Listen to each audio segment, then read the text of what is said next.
Hi, this is the Fiery Joker, and I guess you guys are wondering what's up with this huge close-up angle. Well, long story short, we did some rearranging. It's convenient in some ways and inconvenient in other ways.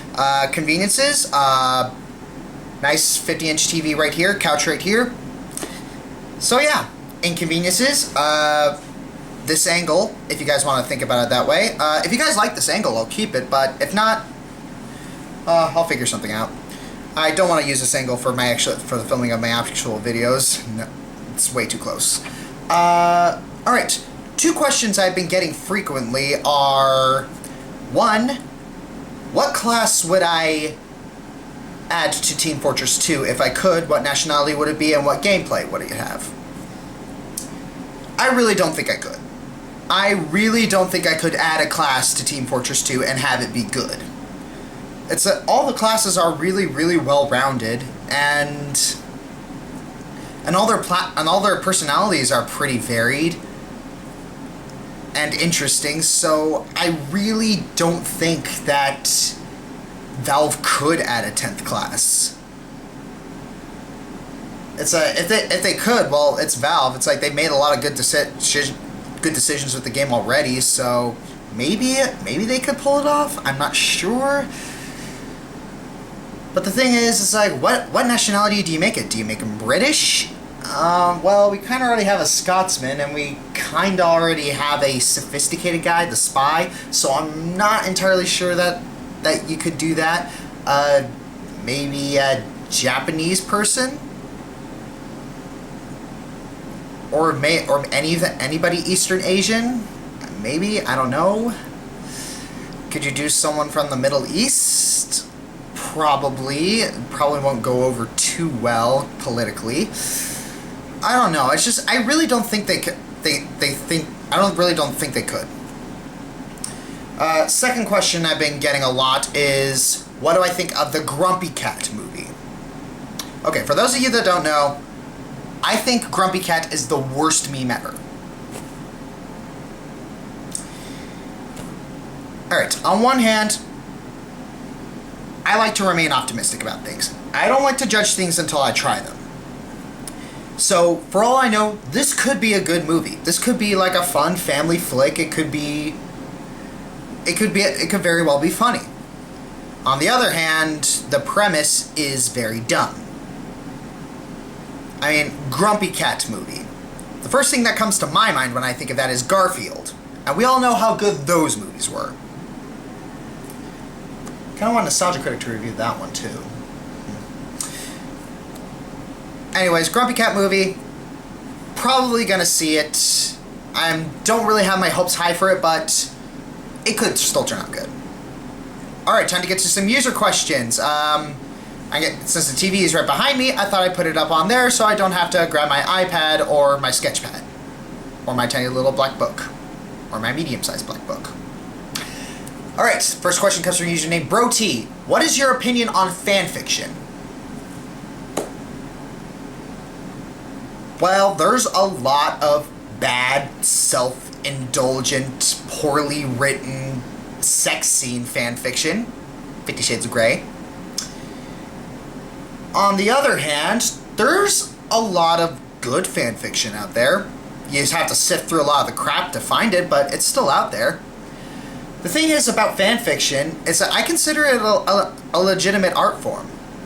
Because the thing is that what fanfiction basically does, it allows exploration of a world that the original creation didn't want to go, or just chose not to go, or couldn't think of ways to go to. And yeah, sure, it's like sometimes it's fun to indulge myself into a little crossover fanfiction.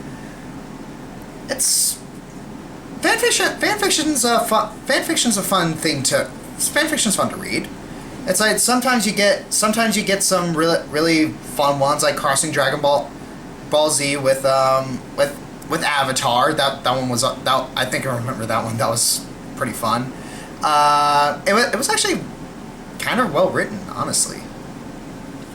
But yeah, there is a lot of bad fan fiction you have to sift through. It's like there's a lot of self-inserts, a lot of Mary Sue's, a lot of very hack writers, a lot of very pretentious writers.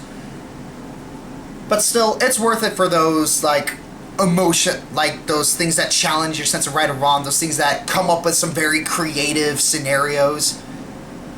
So yeah, I like fanfiction. Alright, next question comes from a user named Sexy Hyrule Guy.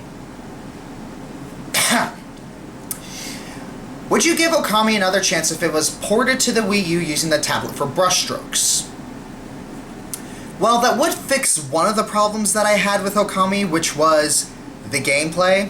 I thought it was very disjointed, having to basically pause to do brushstrokes.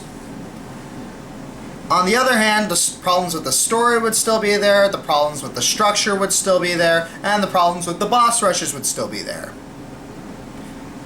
So yeah, I'd give it another chance. I can't ignore a bad story. I mean, I like Dynasty Warriors, I like Kingdom Hearts 2. I can ignore bad stories if the gameplay is fun. So I wouldn't mind seeing a sequel to Okami if they make one for the Wii U. That would be actually pretty interesting. But would it change my opinion on Okami if it was ported? Probably not. Next question comes from a user named Obsidious Fan. What is your opinion on the controversy between EA and Nintendo? Okay. For those of you that don't know, EA has refused to work on Nintendo games for the Wii U. Okay. EA is the company that was voted the worst company in America, who is the poster child for bad business practices involving DLC, online passes, used games, digital distribution. So, EA doesn't want to work on Nintendo games. Big freaking whoop. Not a huge loss. Next question comes from a user named The Flamicon. Have you yet to come across a boss that you consider more annoying than Yzmat? You know, at the time of the release of Top 10 Annoying Bosses, there was one boss that I faced that was more annoying than Yzmat. I just didn't think of him until after I released the video.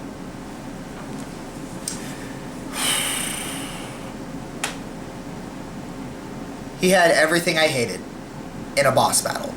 Annoying voice, unfair attacks, battle taking unnecessarily long,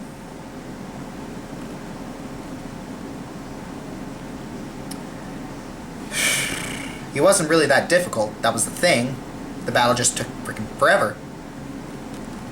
So, the boss that I would actually consider to be more annoying than Yzmat is Flame Hyanard from Mega Man X7. Cut!